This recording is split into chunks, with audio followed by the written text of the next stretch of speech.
This happened back in 2019. My old friend Jake called me out of the blue one evening. We hadn't talked much since college, so I was surprised.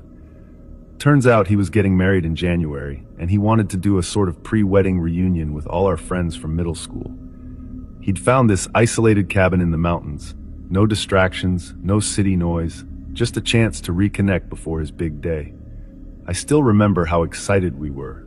I mean, we grew up together, but life moves on, and people drift apart. It felt like the perfect plan to get that old spark back. Jake booked the place for a weekend in late December, and we all piled into 2 cars to drive up there. The cabin was bigger than I expected. It had a weathered look, with these creaky wooden steps leading up to a wide porch. Snow covered everything. The nearest town was a good hour away, maybe more, and our phone signals pretty much died as soon as we turned onto that long dirt road. But we figured that was the point. No distractions. The first night was mostly catching up. We unloaded our gear, told stupid stories about the pranks we pulled in school, and grilled some steaks. Around midnight, we finally turned in. 5 guys sharing a 3-bedroom cabin, no problem. The place felt cozy, though maybe a little too quiet. On the second night, I was dead asleep when my friend Marcus shook me awake. He looked uneasy, like he'd seen something he couldn't quite explain. He whispered that when he got up to use the bathroom, he noticed a figure standing by the tree line, staring straight at the cabin. He thought maybe it was a lost hiker or a hunter, but the way the guy just stood there creeped him out. I was groggy and brushed it off, told him to sleep. We agreed we'd check in the morning if something was out there. The next day, after breakfast, we found these strange footprints around the cabin. They were spaced oddly, almost like someone barefoot had walked a complete circle around us. We joked it must be an animal or maybe a prank from one of the guys, but no one confessed. Even so, Marcus looked worried. Later, we decided to explore the woods. The place was surrounded by tall pines, and the snow was thick in places. While we were hiking, Marcus suddenly stopped and pointed. A man stood a few yards away, wearing a heavy coat and holding a hunting rifle. At first, we thought it was a normal hunter. These mountains are known for wildlife. But then he smiled in this unsettling way as he recognized us. Marcus swore it was the same shape he'd seen the night before. That evening, Marcus barely spoke. He sat by the main window, sipping coffee and staring out into the dark. We tried to lighten the mood, but he finally told us about the man in the woods and how sure he was it was the same figure from the tree line. We laughed it off and teased him for letting his imagination run wild. None of us fully believed it was a big deal. Around 2 a.m., we were hanging out near the fireplace, just messing around, telling old jokes. Suddenly we heard footsteps on the porch outside, not heavy stomping, more like soft, deliberate steps. One of us called out, "Who's there?" No response. The footsteps stopped. We listened for another minute, but all we got was silence. Finally, we convinced ourselves it was some animal brushing past and went back to our conversation, though the mood was tenser. The next morning, a few of the guys went out hunting just to see if we could catch anything. Marcus came along, but I noticed he kept scanning the tree lines instead of focusing on the hunt. Eventually, we packed it in with barely anything to show for it. The man Marcus claimed to have seen was nowhere to be found. That night, the snowstorm hit hard. We were sitting around the table, about to cook what little game we'd gotten, when someone knocked on the front door. We exchanged looks. Nobody expected visitors, especially in a blizzard. One of my friends asked who it was, and a low voice replied, "Please help me, I'm stuck in this blizzard." We hesitated for a moment, then we let him in. Once the door swung open, Marcus froze. It was the same man he'd seen. Tall, heavy coat, looked like a hunter. The guy seemed half frozen, barely speaking. We decided to let him stay until the storm let up. It took a few hours for the wind to die down. Eventually, the man thanked us and said he'd be on his way.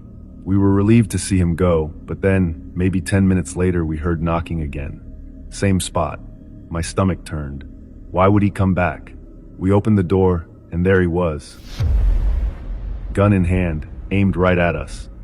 Before he could say anything, my friend Jake, who was closest to the door, lunged at him. They wrestled for control of the gun, and the rest of us jumped in. It was absolute chaos for a minute, snow swirling in from outside, but we managed to subdue him and yank the gun away.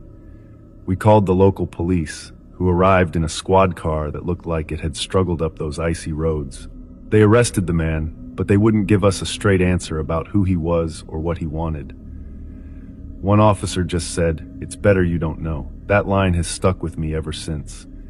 We never found out what the man's story was, why he watched us from the woods, or why he came back armed.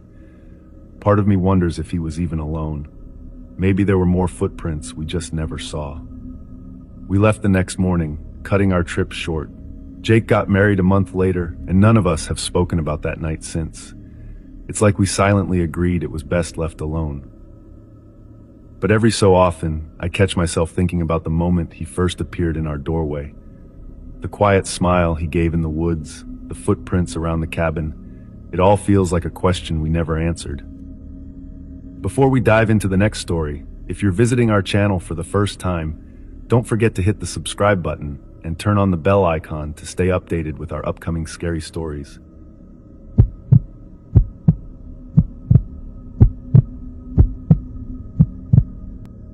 A few years ago, I rented a cabin for a week, hoping for peace. No traffic, no constant notifications, just a little solitude. The place was surrounded by tall pine trees, and even from the outside, it looked rustic in the best possible way. The first 2 days went by smoothly. I spent my time hiking, reading, and occasionally fooling around on my laptop. I kept the small fireplace going at night and fell asleep to the crackling sound of burning wood. It felt exactly like the getaway I'd always wanted. On the third day, I decided on a longer hike through the woods. The snow was fresh, with a light crunch under my boots. I ended up walking farther than I intended because the trails were gorgeous. Frozen creeks, branches weighed down by snow, and a peaceful silence that felt almost therapeutic. By the time I got back to the cabin, the sun was low on the horizon. As I approached the front door, I heard something that stopped me in my tracks. It was the distinct sound of footsteps running inside, like someone trying to move quickly from one room to another. My first thought was that maybe I'd left a window open and the wind was banging something around. But it sounded too solid, too human. Heart pounding, I unlocked the door and stepped in cautiously, calling out a tentative hello. I searched every corner, under beds and closets, even the cramped pantry. Nothing. The place was empty, just as I'd left it. I tried to brush it off. The cabin was old, floors could creak. Maybe I was hearing echoes of my steps outside, or maybe I just spooked myself.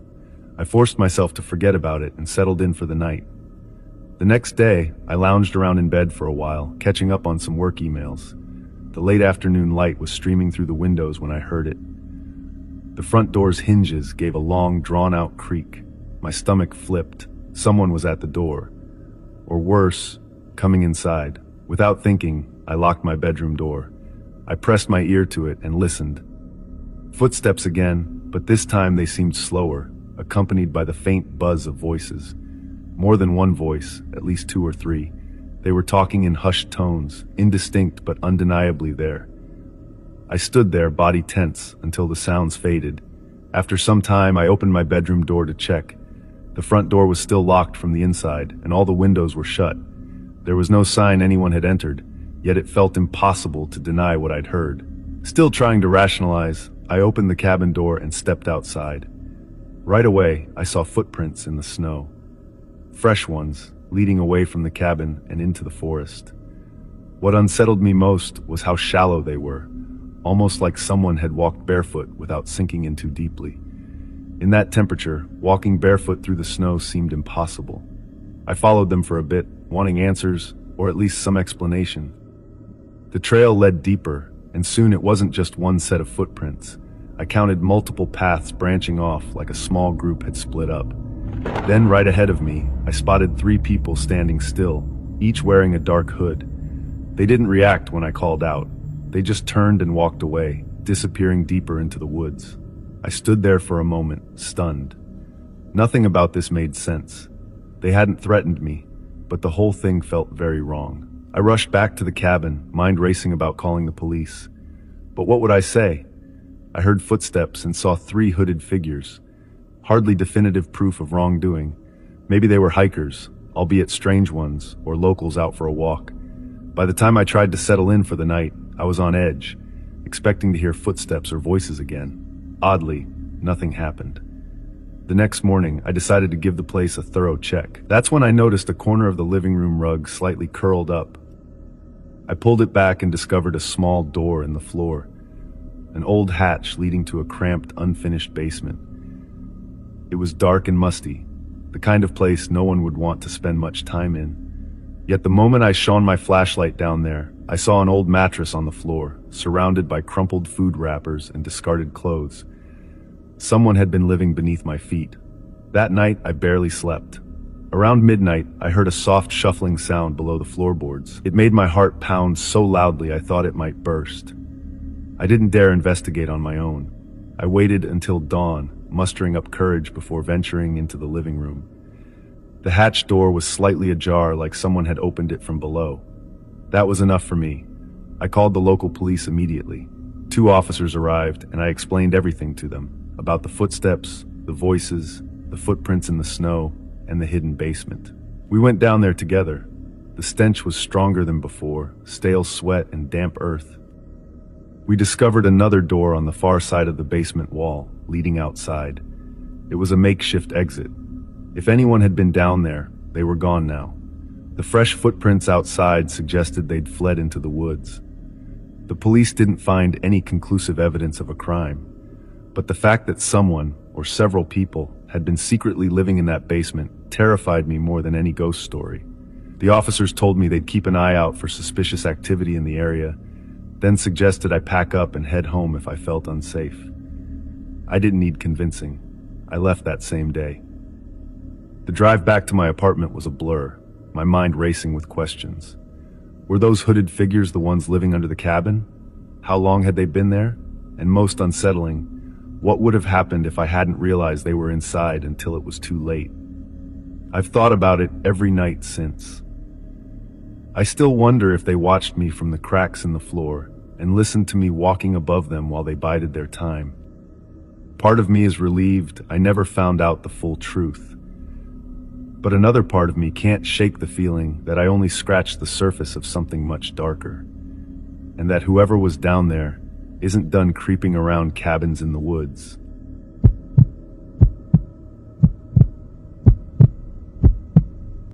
It was 2015, and I was so excited when we first planned the trip. My husband, Adrian, is usually all about efficiency, always rushing from one task to the next, never pausing to catch his breath. He works long hours at his firm and practically lives by his calendar alerts. Even at home, he's the kind of person who cleans the dishes as soon as he's finished eating, never letting a second go to waste. So when he agreed to a relaxing getaway in the mountains, I thought we'd finally have some downtime to slow him down. We drove up a winding road for what felt like forever. The Airbnb listing promised a cozy cabin with modern amenities, close to a hiking trail and a picturesque view of the lake. Adrian insisted we leave before sunrise to beat weekend traffic. Typical him, always in a hurry. By the time we arrived, the sun was well above the tree line, casting a bright light on a small wooden structure nestled among the pines. Right away, something seemed off. The pictures we'd seen online showed a newly renovated deck, a shiny barbecue grill, and large windows with fresh white trim. The cabin we pulled up to looked older, faded wood, chipped paint, and a front porch that sagged near one corner. I double-checked the directions on my phone, but we had no signal, and the offline map led us precisely here. Adrian, never one to waste time, hopped out of the car, grabbed our bags, and marched up the steps without a second glance. I followed, feeling a gnawing sense of uncertainty. The front door was unlocked, a bit strange for a rental, right? We stepped inside, and immediately a smell hit us. It was like damp wood and stale air, maybe mildew. Not overpowering, but definitely noticeable. The layout also wasn't quite what we remembered from the photos. The living room was cramped, with worn-out furniture that looked at least a couple of decades old. A threadbare rug sat in the middle, edges curled up. The place had an odd feel, like someone had lived in it for years without cleaning or redecorating. It wasn't filthy, just neglected. Adrian, however, was more concerned about getting our luggage settled. He zipped from room to room, dropping suitcases, checking the fridge, opening windows, always in motion. The first real red flag was the musty smell in the bedroom. We opened the closet to hang our jackets, and the odor of mildew practically rushed out. The walls looked damp, especially in the corner near the floor. Maybe the cabin is just older than the pictures showed, Adrian mumbled, pressing a hand to the drywall. He pulled out his phone to contact the host, but there was zero reception. He shrugged like it was no big deal. That evening, we tried to make the best of it. I cooked a quick meal with the limited groceries we'd brought. Adrian set the table. We ate mostly in silence. Despite being out here for relaxation, I could tell he was still in that mindset of constant motion. His foot tapped under the table. After cleaning up, immediately of course, he offered to start a fire in the fireplace. The wood burned with a crackle, adding some warmth to the chilly mountain air. We dimmed the old overhead light and curled up on the couch, though it felt lumpy and smelled a bit like dust. I tried to distract myself by flipping through a local trail guide. Adrian scrolled through offline emails on his laptop, his face lit by the screen. Now and then, he muttered about how odd the place felt, but never long enough for me to respond. Then, around 10 p.m., something happened that I still can't fully wrap my head around. We both heard a sudden ping on my phone. It somehow picked up a weak signal. A message from the Airbnb host. "Hey, just checking in. You never arrived at the cabin. Are you still planning to come?" I read it twice before handing the phone to Adrian. He went pale and reread the message himself. "Then where are we?" I whispered. Adrian, for once, had no quick answer. He just stared at the text. We double-checked the host's name, comparing it to the listing details. Everything matched. Yet here we were, sitting in a rundown place that didn't belong to the person we rented from. Adrian jumped up, grabbed the keys, and started for the front door, as if he were ready to drive off right then. But it was dark outside, with no clear markers on how to get back to the main road. Our offline map showed the correct address pinned exactly where we stood. He cursed under his breath, pacing back and forth in the tiny living room. I followed him to the window and peered out. The porch light was weak, but the trees beyond were pitch black. We decided to head upstairs and see if there was something we missed. Maybe a sign that we were in the wrong place. But the second floor was just as eerie. More damp walls, an ancient dresser with missing knobs, and a single rocking chair near the window. The smell of mildew was worse up here, like something had been rotting behind the walls for years. We spent a sleepless night in that musty bedroom, half expecting someone to barge in and claim we were trespassing. Adrian hardly moved, which was shocking for him. He just lay there, eyes wide open, staring at the ceiling. I could feel his tension with every shallow breath. By the first light, we decided to leave. We packed in record time. Adrian's efficiency finally felt useful. As we carried our bags to the car, I had this nagging urge to look around the house's exterior. My gaze drifted over the peeling paint and the rotting porch steps until something caught my eye. On the far side of the cabin, near the foundation, the boards looked pried open, like someone could slip in and out through a gap in the wall. There were footprints in the dirt, too, leading into the darkness of the tree line. They looked recent. The hair on my arms stood up. I glanced at Adrian, who was already in the driver's seat with the engine running, beckoning me to get in. I slid into the passenger seat, and we tore down that dirt road as fast as we could. Later that day, once we found a reliable signal, we got another message from the Airbnb host, apologizing for any inconvenience and asking if we needed directions to the actual cabin. We never responded. We didn't want to admit where we'd actually stayed or whose place we'd trespassed into.